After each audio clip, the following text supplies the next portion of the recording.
Saudara-saudari yang terkasih dalam Kristus, kita berjumpa dalam acara Mendekat Kasih Tuhan, bersumber pada 1001 renungan inspiratif karya Romo Frans Sales SCY, dan renungan singkat bagi saudara-saudari yang sedang menderita sakit, baik yang dirawat di rumah sakit maupun di rumah sendiri, dirawat bersama keluarga.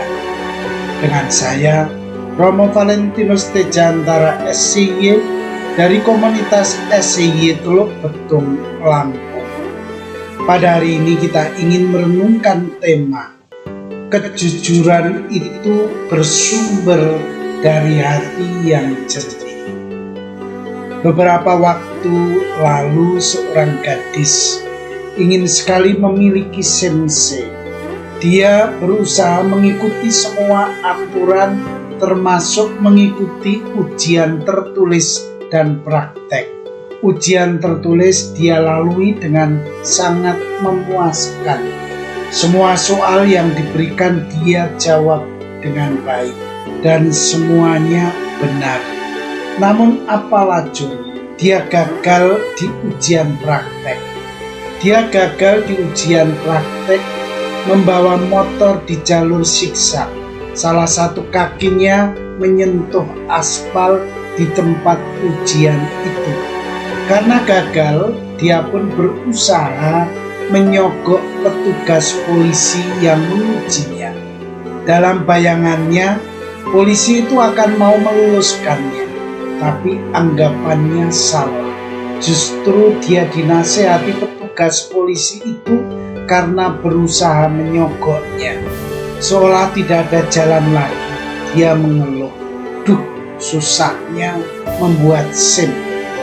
Tidak beberapa lama saat berada di tempat pembuatan SIM, seorang petugas mengumumkan, "Bapak ini telah menyogok polisi sebesar Rp20.000. Polisi itu menunjuk seorang pria yang tertunduk lesu. Gadis itu pun terdiam.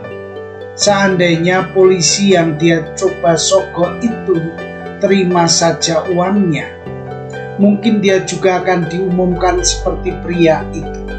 Betapa malunya dia. Untung polisi itu menasihatinya untuk tidak menyogok polisi." Dalam benaknya, gadis itu memang sangat kesal. Mengapa saat ini membuat SIM itu sangat sulit dan petugas pun tidak mau disogok. Karena gagal, akhirnya dia diberi waktu 2 minggu untuk kembali menjalani praktek lapangan. Kisah di atas sungguh-sungguh terjadi di Jakarta beberapa tahun lalu. Waktu itu pihak kepolisian memperketat semua bentuk pengurusan SIM. Kepolisian RI tidak mau dicap sebagai lembaga terkorup di Indonesia.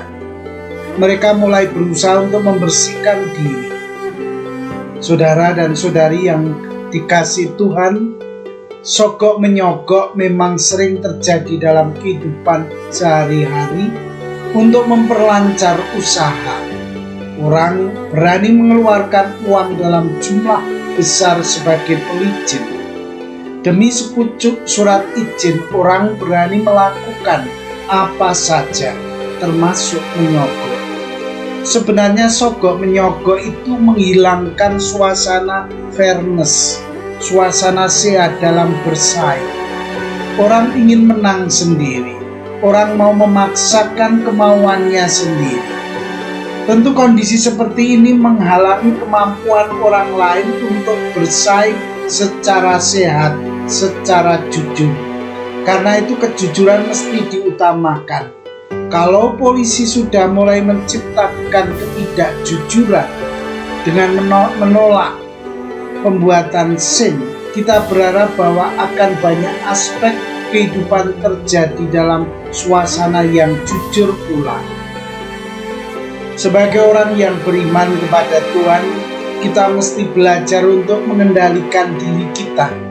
Keinginan untuk berkuasa, untuk memiliki kekayaan yang sebanyak-banyaknya mesti dikendalikan. Kalau tidak dikendalikan akan terjadi ketidakharmonisan dalam hidup kita. Orang yang tidak jujur biasanya dikejar terus-menerus oleh teguran suara hati. Akibatnya ia tidak tenang dalam hidupnya. Ia tidak damai karena merasa diri ditekan oleh suara nuraninya yang jernih.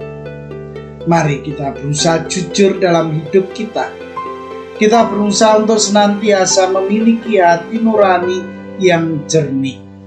Dengan demikian hidup kita menjadi tenang di hadapan Tuhan dan sesama.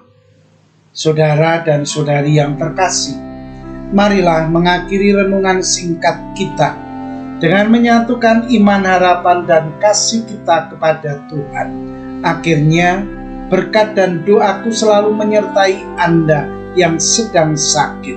Semoga Tuhan memberikan kesembuhan, kekuatan, dan ketabahan dalam memanggul salib hidup ini dan diberi semangat serta kesegaran. Doa dan berkatku selalu menyertai Anda. Sampai bertemu dalam renungan selanjutnya.